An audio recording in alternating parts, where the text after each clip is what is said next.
So what does all of this tell us about China-Africa relations right now?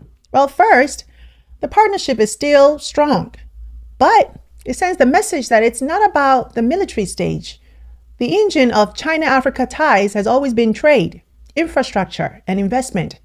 Railways, highways, ports, solar panels. That's kind of where the relationship is alive and growing.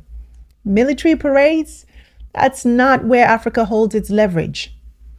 Second, Africa is protecting its strategic autonomy, right? Most African leaders just don't want to get locked into the optics of a global bloc. They rely on China for loans, trade, and tech, but they also need Western markets, aid, and partnerships. So showing up at a parade that's dominated by Xi, Putin, and Kim could look like taking sides. And maybe leaders are avoiding that trap. And third, Beijing's priorities were clear. This parade wasn't about Africa.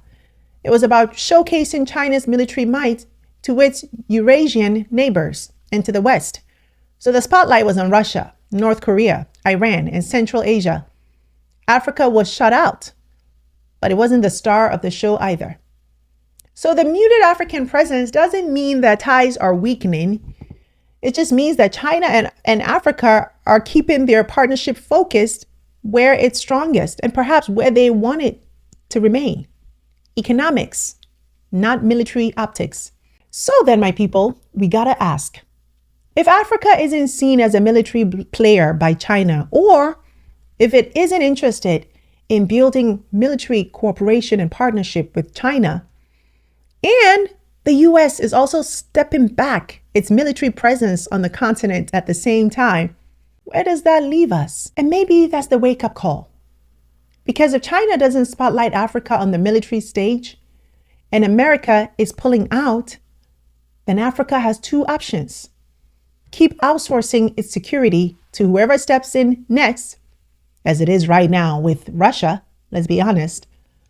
Or, and I like this option better, it can finally build its own collective security capacity through African institutions, African troops, and African cooperation. Because here's the truth.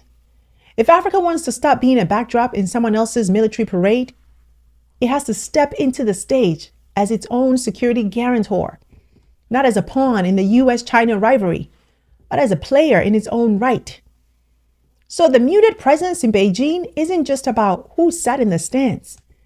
It's a reminder of a bigger question. Will Africa keep watching others rise, showcase their power? Or will we finally start building our own?